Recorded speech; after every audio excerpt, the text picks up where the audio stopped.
আসসালামু আলাইকুম বন্ধু ও বান্ধবীগণ। দেশ ও বিদেশ থেকে যে যেখান থেকে দেখছেন আশা করি সবাই ভালো আছেন। আলহামদুলিল্লাহ আমিও ভালো আছি। ছোট বোনের হাতের ভর্তা ভিডিওটি ছিল রমজানের আগে। তো ওর হাতের ভর্তা আজকে টেস্ট করব। বেগুন ভর্তা আছে, আলু ভর্তা, ডিম ভর্তা আর আছে এখানে চিংড়ি ভর্তা। তো বেগুনকে আমি জিজ্ঞাসা করি, বেগুন তুমি কেন এত মজা লাগো? কেন কেন এত মজা লাগো? তোমার কেন এত ভাল লাগে? কেন কেন তোমার এত স্বাদ? তোমার এত স্বাদ কেন হইবে? তোমার দেখলেই কেন জিহ্বা দিয়ে তো পানি টপটপিয়ে টপটপিয়ে পড়ে যাবে? হ্যাঁ, কেন পড়ে যাবে তোমার দেখলেই?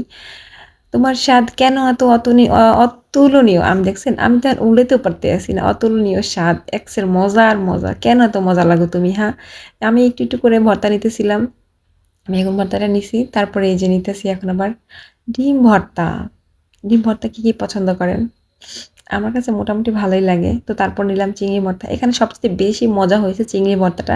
আর সেই সাথে ছিল একটা বোম্বাই মরিচ, যেটার ঘ্রাণে আল্লাহ! মানে কি বলে, পুরো মন মেজাজ সবকিছু মোহ করতেছিল। হ্যাঁ, এত ভালো লাগতেছিল। ১ প্লেটের জায়গায় ২ প্লেটও ভাত খাওয়া যায়, এত মজা। ভর্তা, তুমি শুধু আমার, তুমি শুধু আমার, তুমি আর কারো নয়। তুমি শুধু আমার, আমার।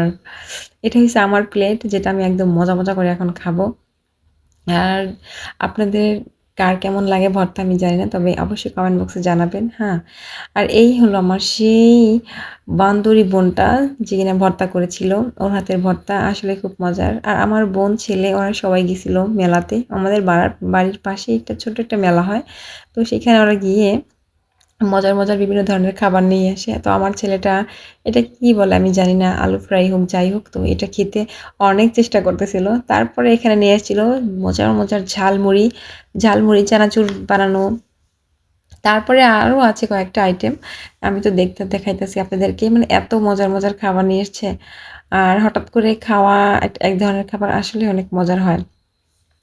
তো আর যদি হয় কাড়াকাড়ি করে খাওয়ার, তাহলে তো আরো মজা হয়। হ্যাঁ, আমি তো বলতেছি যে এটা কোনো শেয়ার হবে না, 50-50 হবে না। হ্যাঁ, এটা শুধু আমি খাবো আর তোমরা দেখবা। কিন্তু তা হবে না, তা হবে না। ওরা কিন্তু প্লেটে সার্ভ করতেছে। তো আমি একটু ফাঁকে নিয়ে খাইতেছিলাম, যে দেখি কেমন লাগতেছে। প্রচুর বাদাম দেওয়া ছিল, এজন্য হয়তো বেশি একটু মজা লাগছিল আর একটু ঝাল দিছিল। তো সন্ধ্যেবেলা আসলেই আবার এটার সাথে ছিল ডিমের চপ। সন্ধ্যেবেলার খাবারটা সত্যি অসাধারণ ছিল।